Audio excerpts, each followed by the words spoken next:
It's easy to get stuck in life and think that we've gone as far as we can. We can't break the addiction. We can't get well. We'll never accomplish a dream.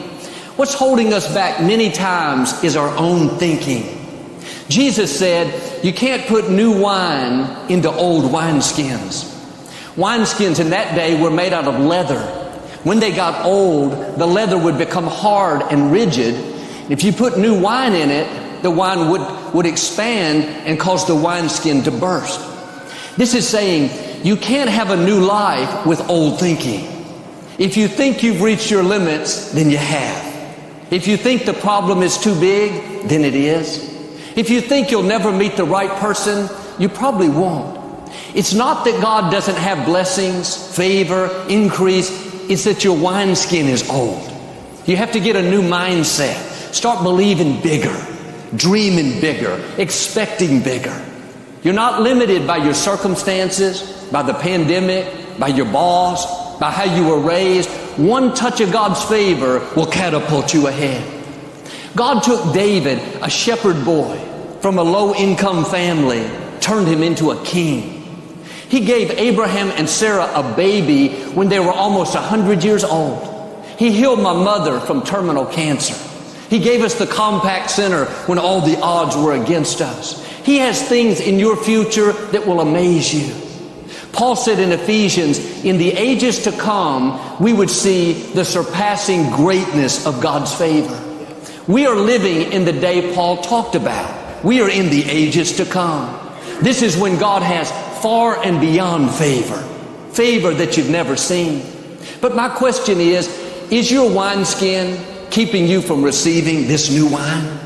Is limited thinking keeping God from pouring out the fullness of what He has in store? Why don't you get a new mindset? God, I don't see a way, but I know you have a way. The medical report doesn't look good, but God, I know you're my healer. I'm struggling in my finances, but God, I believe abundance is coming. Or my dream looks impossible, but God, I know you can open doors that no person can shut. Acts chapter 3, there was a man who had been crippled since birth. Every morning, people would carry him to the gate of the temple so he could beg. He'd been doing this for years. All he had known was to get up, go to the temple, ask people for money. He was stuck in a negative routine, just going through the motions of life, not expecting anything to change. In a sense, he had an excuse. I'm crippled.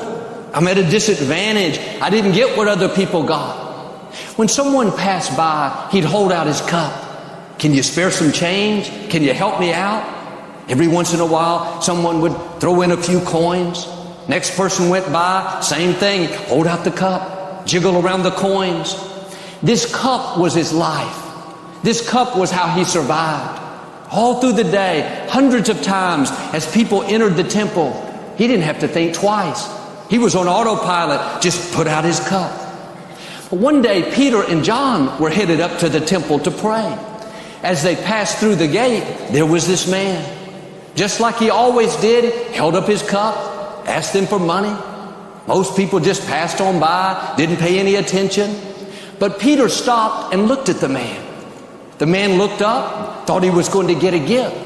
But Peter said, silver and gold have I none. He was saying, put down your cup, because what God is about to do is not going to fit in that cup.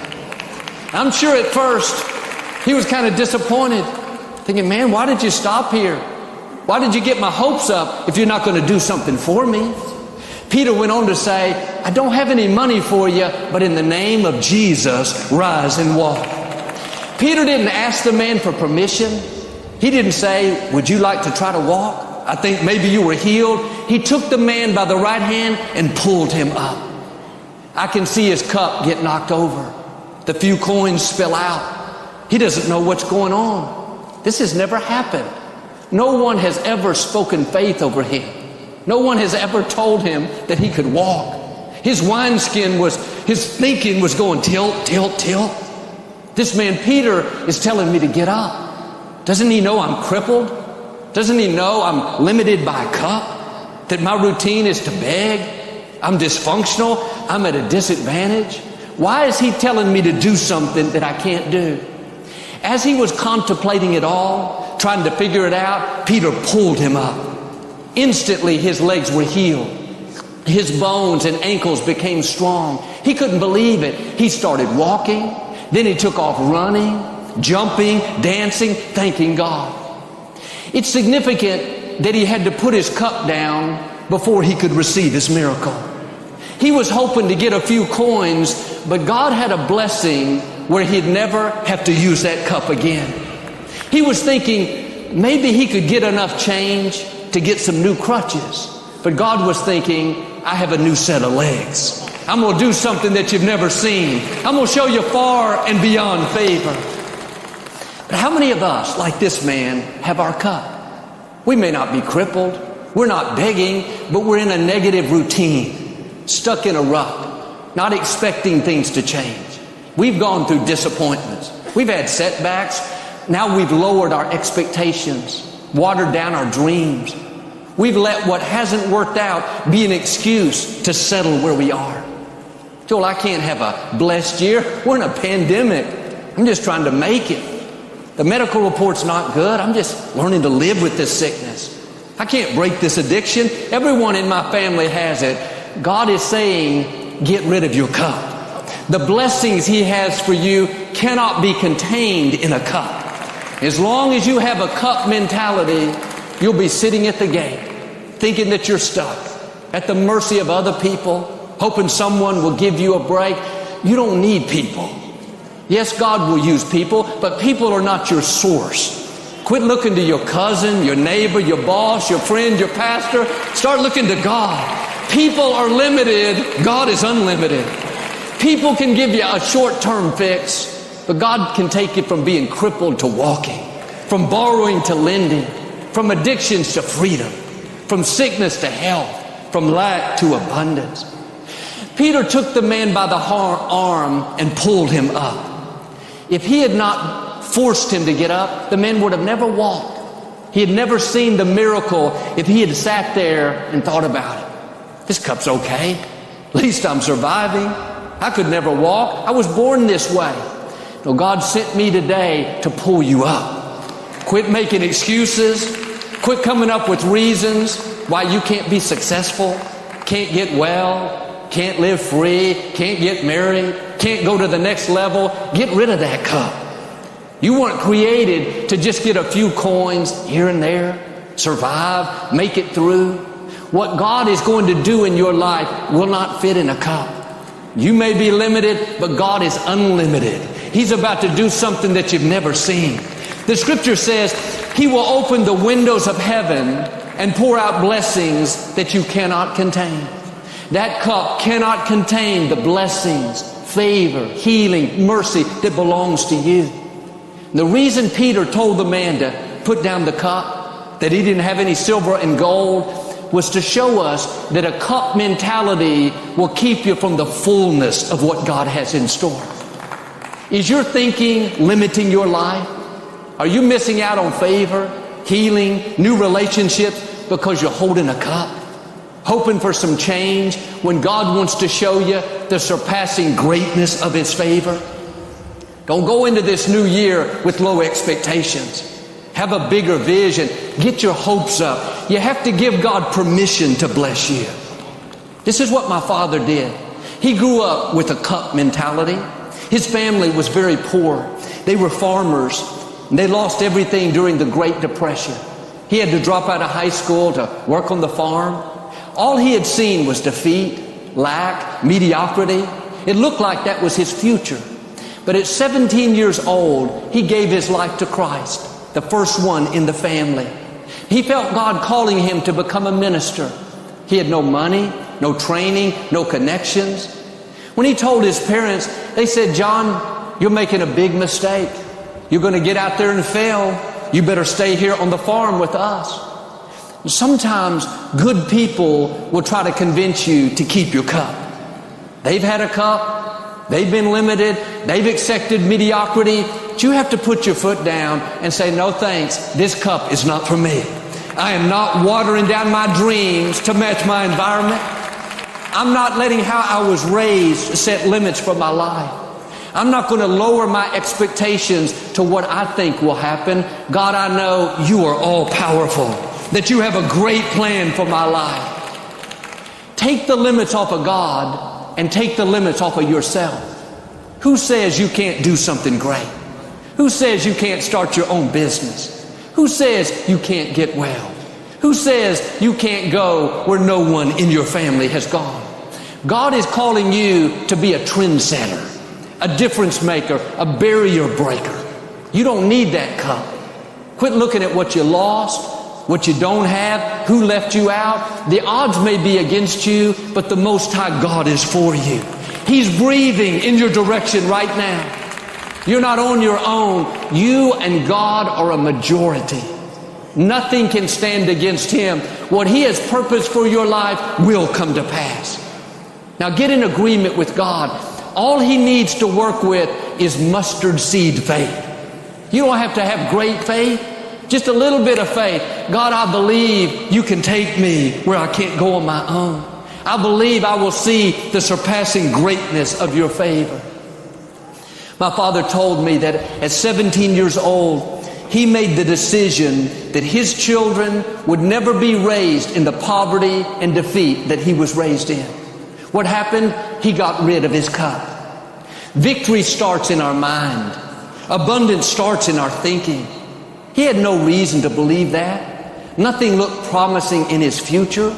But this is what faith is all about. God, I believe you can open doors that I can't open.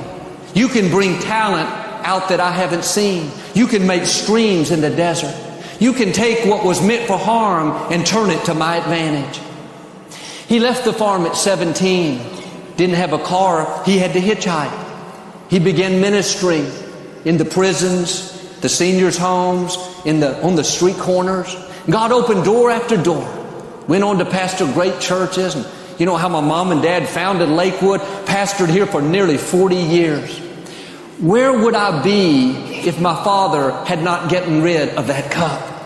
He had plenty of excuses. Live defeated. We're poor. We're in a depression. I had to drop out of high school. God knew everything that would come against you. Every bad break, every disappointment, every hurt. If you'll get rid of your cup, He'll make up for the wrongs. They won't keep you from your destiny. They will launch you into your destiny. When my father was 75, we drove back to Paris, Texas, where he grew up. He wanted to reminisce and show me where he was raised. We went out on the land where his farm used to be, and we found the old well. He showed me where he went to school. Before we left, he drove around to see if we could find any of his friends. We got an address, and we pulled up to this one place. It was very run down, dilapidated. Didn't look like it was livable. Daddy knocked on the door, and this man answered. They hadn't seen each other in 60 years. We went in and sat on these old stools, and there were several buckets on the ground to catch water leaking from the ceiling. Floors had holes in it. There were windows that were broken and boarded up. The man told my father how he'd worked at the boat docks for a few years. Then he was laid off and hadn't been able to find any work. That day made such an impression on me. I thought about how he and my father,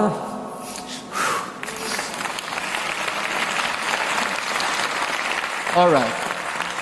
I thought about how he and my father were raised in the same environment. I still feel it.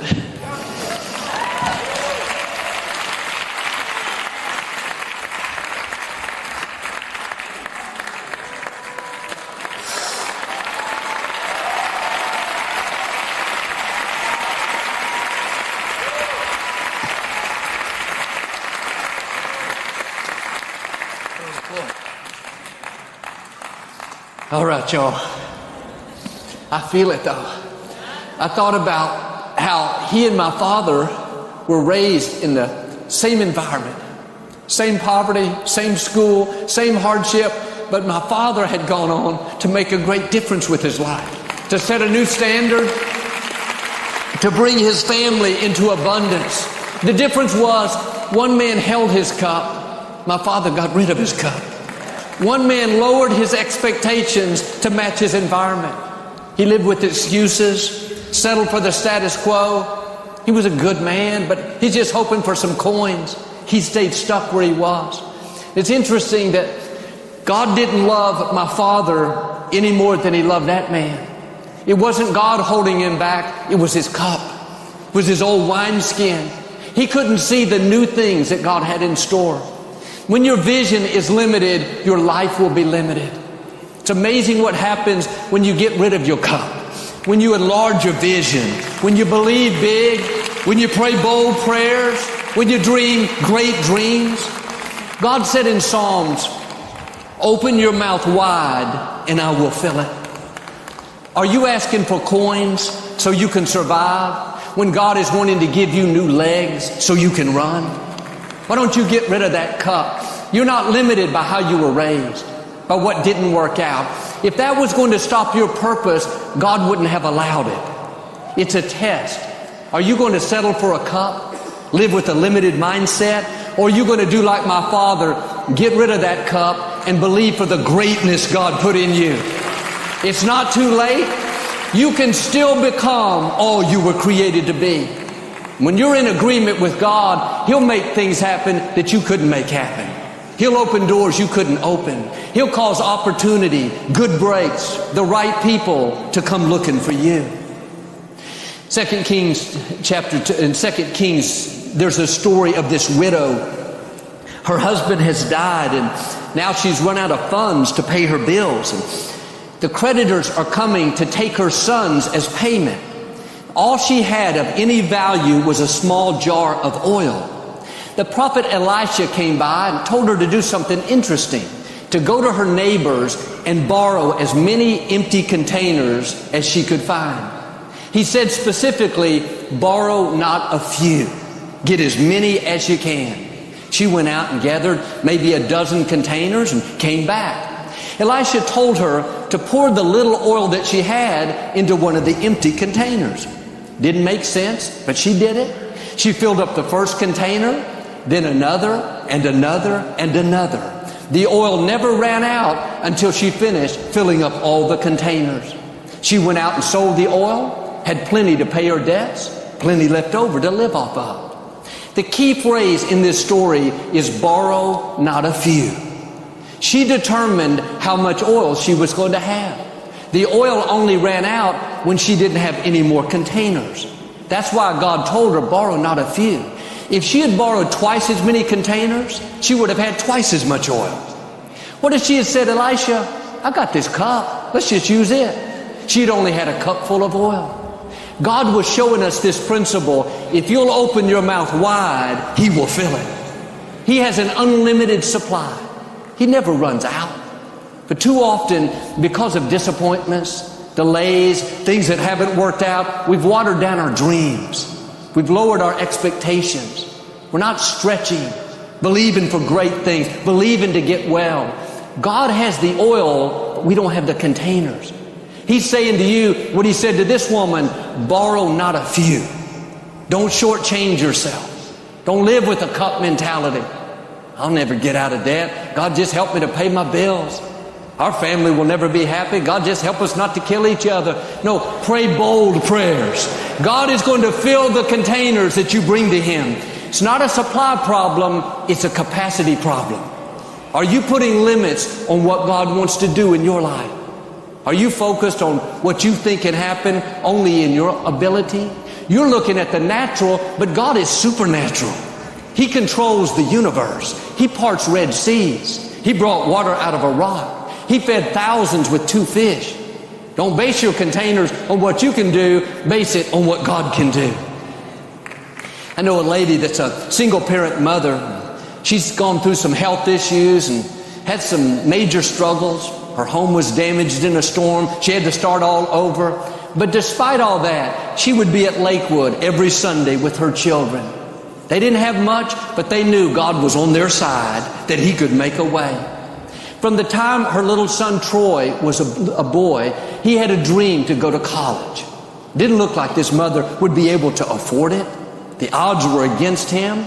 He didn't have a defeated mentality. He could have thought, we're poor, I'm at a disadvantage, I'm limited, but he got rid of the cup. He didn't make excuses to settle. He didn't let people talk him out of it. All growing up, he would tell his friends he was going to get a scholarship. His goal is to become the Secretary of State. Other students would look at him like he is not all there. There was no way. Didn't bother him. He just kept believing it, declaring it, thinking like it was going to happen. When he graduated, his mother brought me a newspaper article about Troy. It talked about how he was awarded not one scholarship, not 2, not 5, not 8. He received 9 scholarships worth $1.3 million to attend Georgetown University. Not just for his bachelor's and all of his books and supplies, but for his master's and for his doctorate. I was driving down the freeway and I saw a billboard. It had Troy's picture on it with his graduation cap. The caption read, "Meet our next Secretary of State."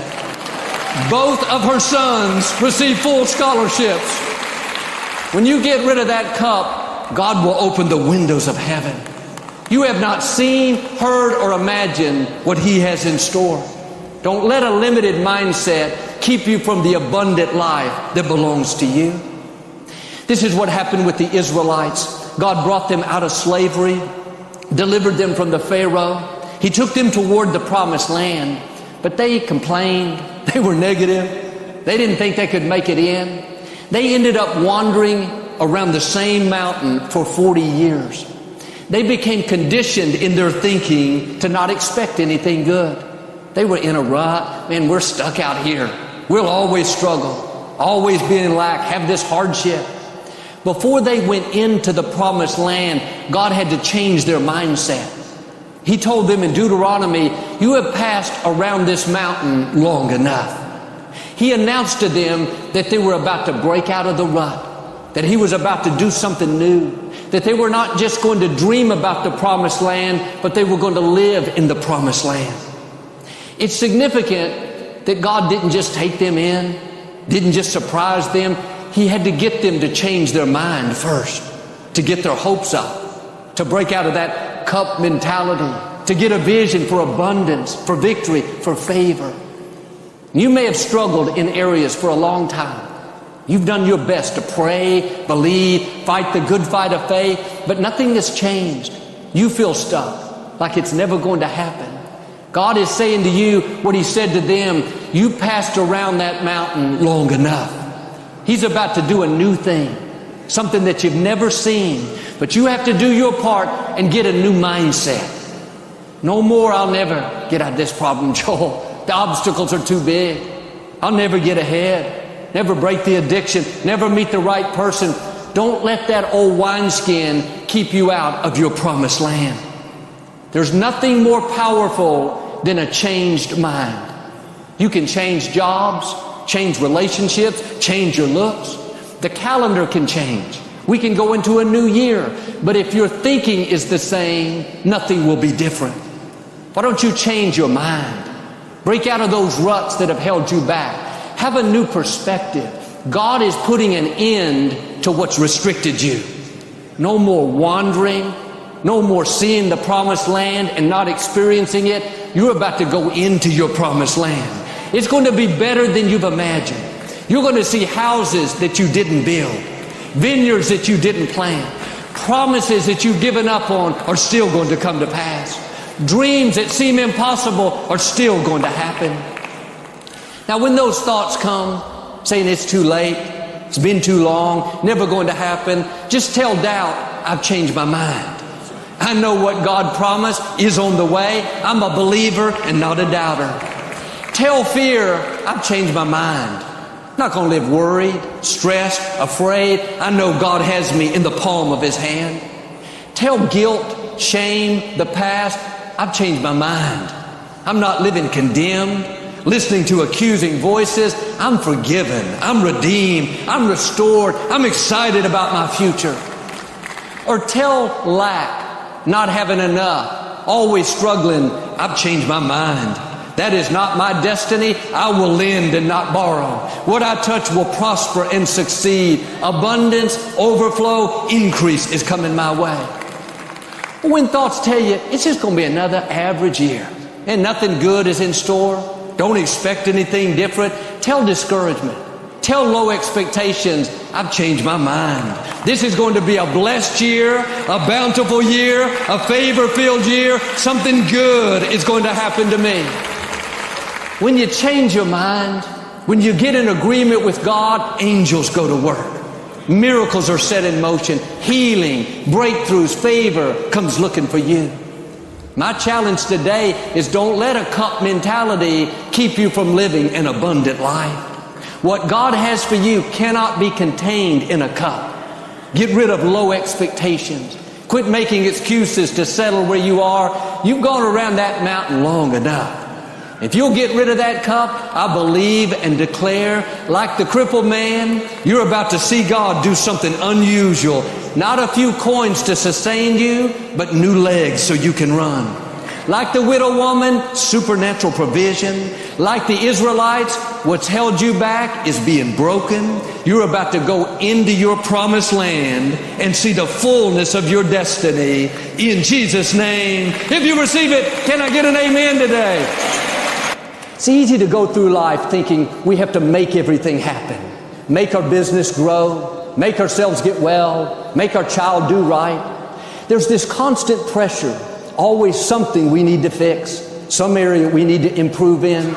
So we live striving, trying to force a door to open, do better, then we'll gain approval, work harder, then we'll get the good break. It's like there's a war going on inside. No rest, no peace. But you weren't created to live that way. Psalm 46 says, "Be still and know that I am God." One translation says, "Stop your striving and know that I am God." As long as you're in this striving mode, trying to fix everything, thinking that it's all up to you, then you're not going to know He's God. You're not going to see His favor and His goodness like you should. It's very freeing when you realize you don't have to make everything happen. If you'll keep God first place, He'll bring the good breaks to you.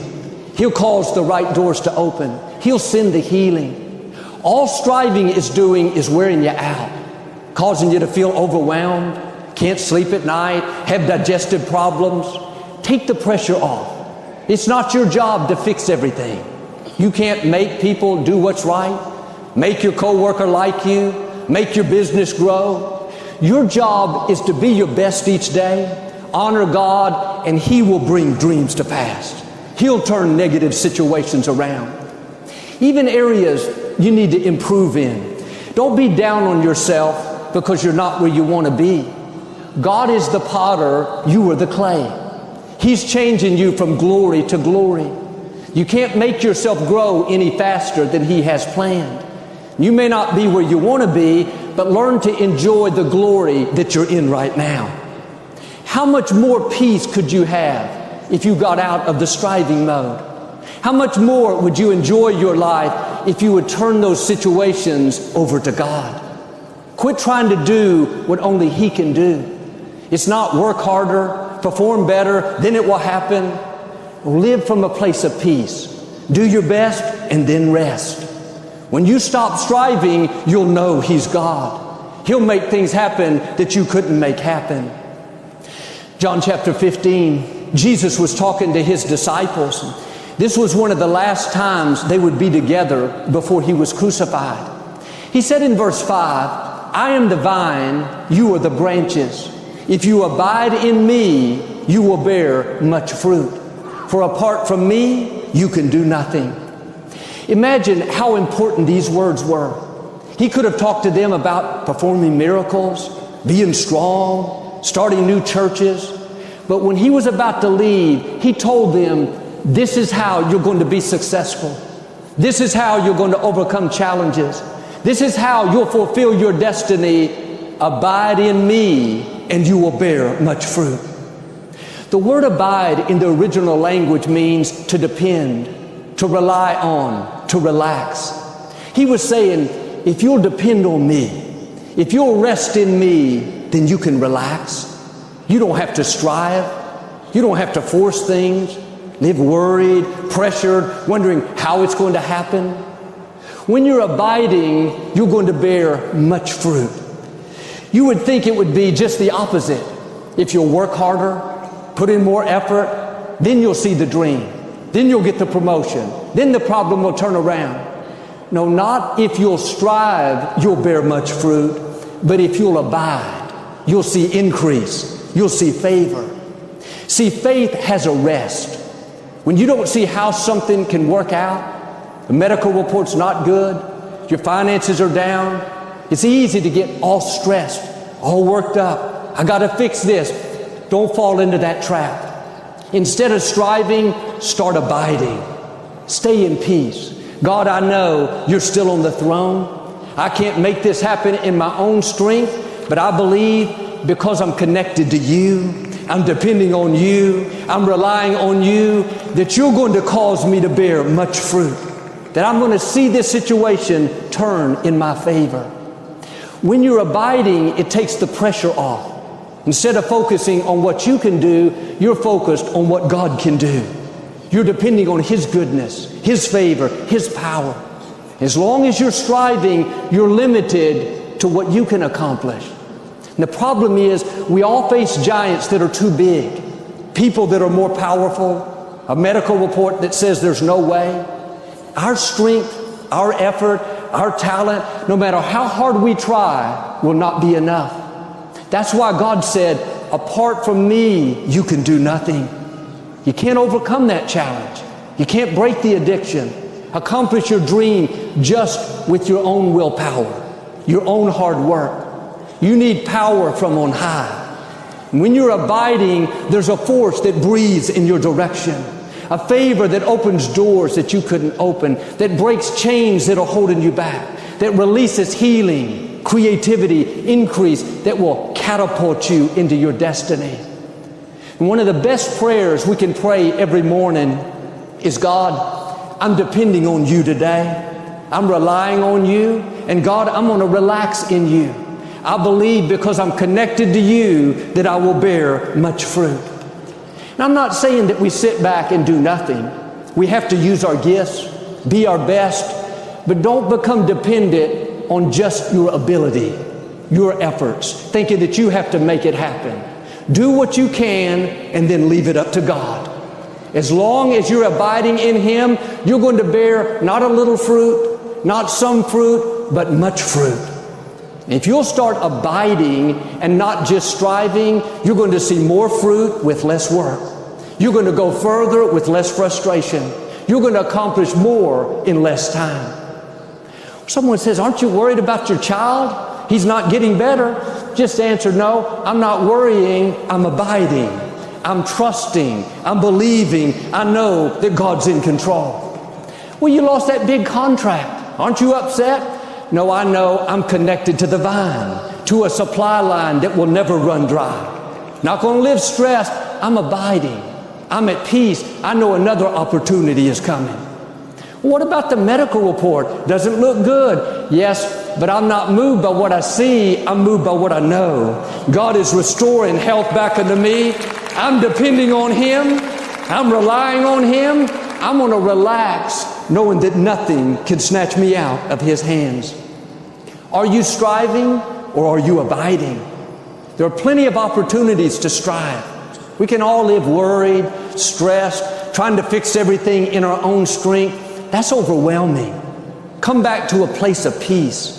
The scripture says your Father knows what you need. He knows what you're facing. He knows the dreams He's placed in your heart. He sees the struggles, the unfair situations, the times you were put at a disadvantage. You don't have to do life on your own, trying to make up for it, trying to accomplish the dream.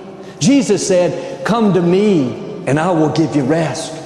Stop your striving, depending on your own efforts, your own ability. That's draining. If you'll start depending on Him, you'll feel that load lift off of you. Because God has you in the palm of His hand. He hasn't let go of you. You may not be connected to Him, but He's not disconnected from you. But if you're going to feel His strength, see His favor, you have to stay connected to the vine. You can only do so much in your own efforts. But when you get up each day and say, God, I'm not going to worry today. I'm not going to live frustrated by what I can't change. God, I'm depending on you. I can't do this on my own, but I know connected to you, I can do all things. Connected to you, I can accomplish my dreams. Connected to you, I will see this problem turn around. It's significant that Jesus used fruit in this illustration. We have some lemon trees in our backyard. I see the lemons out there hanging on the vine. They're just abiding. They're not struggling. They're not frustrated, thinking, why am I not growing faster? How am I going to change from green to yellow? I'm the wrong color. What if I don't ripen? I've never walked by and heard a lemon complaining. I've never seen a worried lemon. They just hang there drawing strength from the vine. They're not stressed because they know as long as they're connected to the source, to the vine, they're going to get everything that they need. And sometimes we wonder, how can I accomplish my dream? What if I don't meet the right person? What if I don't get this scholarship? No, as long as you're connected to the vine, you don't have to worry. It's not your job to figure everything out. There are things that you can't see because you're the fruit. You're not the vine. The vine is where the lemon is getting nutrients. That's what's causing it to develop pulp, grow seeds on the inside, and turn from a flower blossom to form a thick outer skin. Quit worrying about how everything is going to work out. God has already planned out all of your days. There's not a problem you have or will ever have that He doesn't have a solution. He's the one that's going to cause you to bloom. Like that lemon, He's developing in you what you need to blossom, to grow, to fulfill your purpose. You shouldn't live with that unrest on the inside, thinking that you're limited. Because you're connected to the vine, you can stay in peace. God is bringing the nutrients you need, the right people, the right breaks, the healing, the favor. At the appointed time, you'll ripen. You're going to go from green to yellow, so to speak. You're going to see doors open. The medical report turn around. The dream will come to pass. Now do your part. Quit striving and start abiding. Live from a place of peace, a place of rest. When you're tempted to worry, try to force things to happen, just say, no thanks, I'm connected to the vine. God, I'm depending on you, so I'm going to relax. I'm going to enjoy this day, knowing that you promised I will bear much fruit.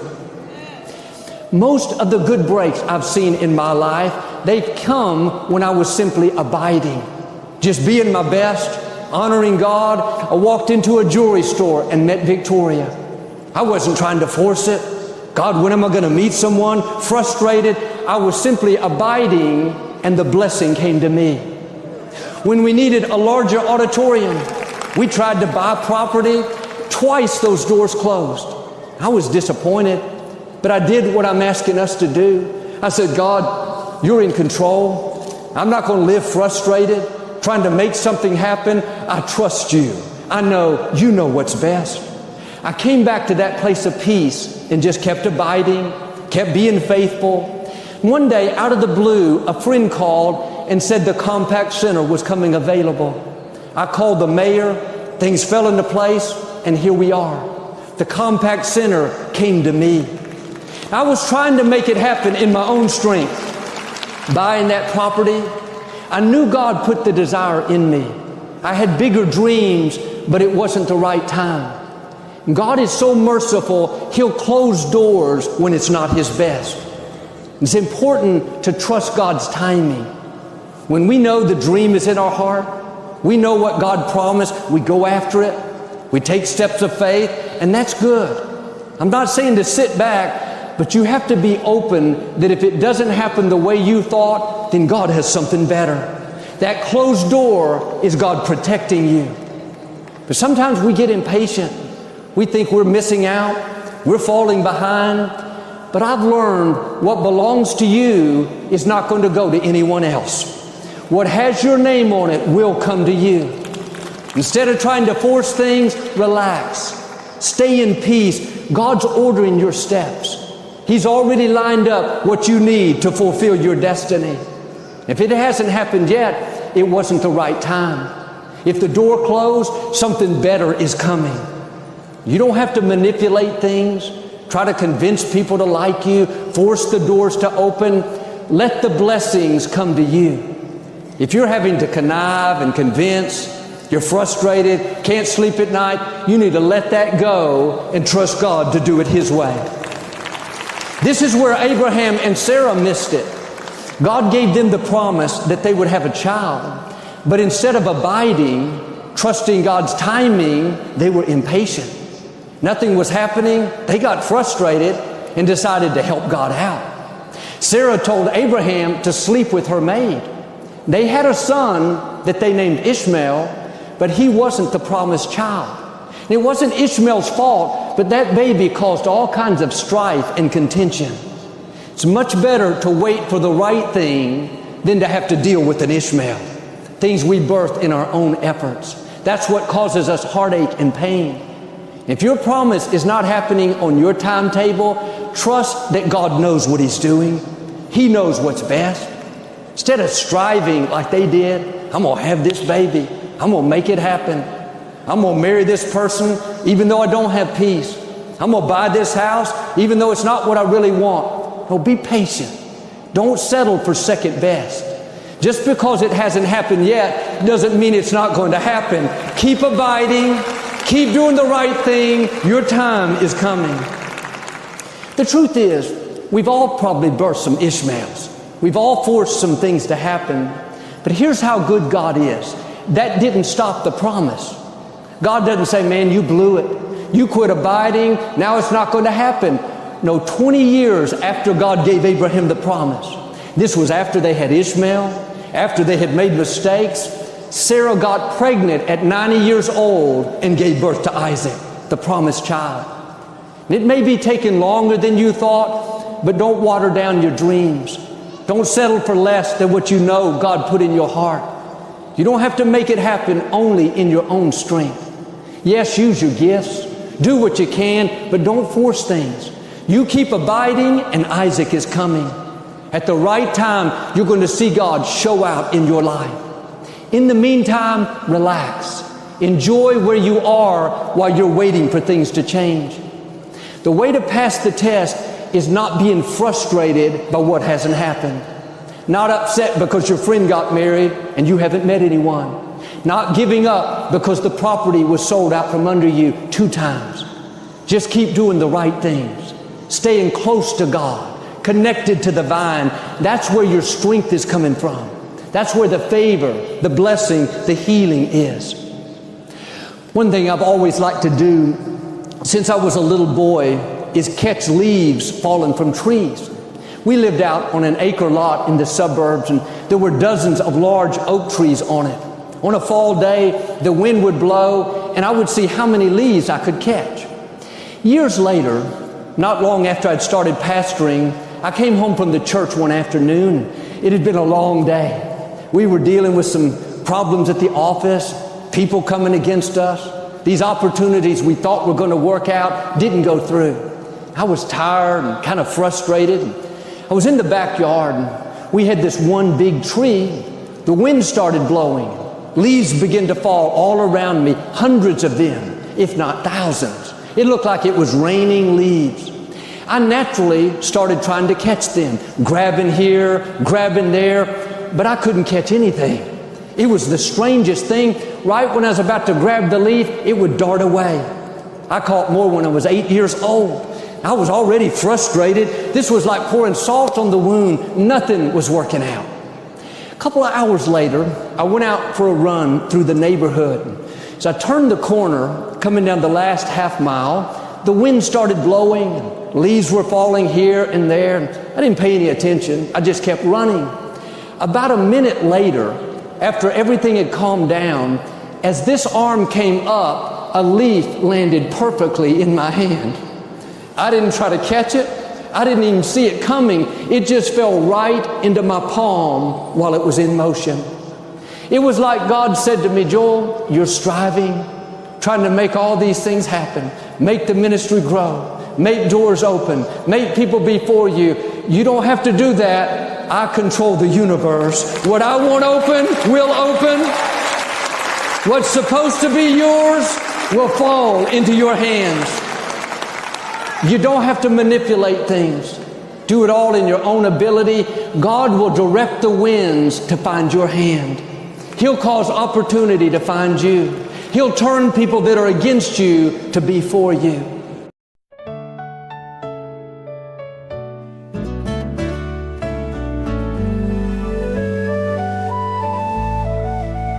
There are long days when life slows down. Amid all the worries, I see you by my side. Your smile blooms like the morning sun, warming my heart, driving away distant clouds. A happy smile, gentle as a breeze, carrying love, painting countless dreams. Even when life has its storms, as long as you smile, I find peace within.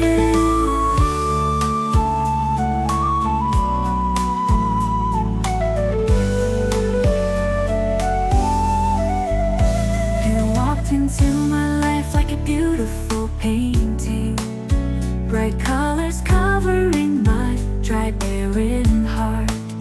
Your tender smile shines with desires, teaching me to love, showing me how to dream. A happy smile, gentle as a breeze, carrying love, painting countless dreams. Even when life has its storms, as long as you smile, I find peace within.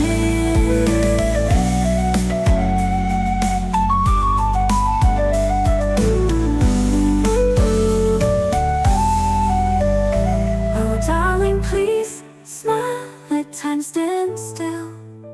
All worries fade away, leaving only joy.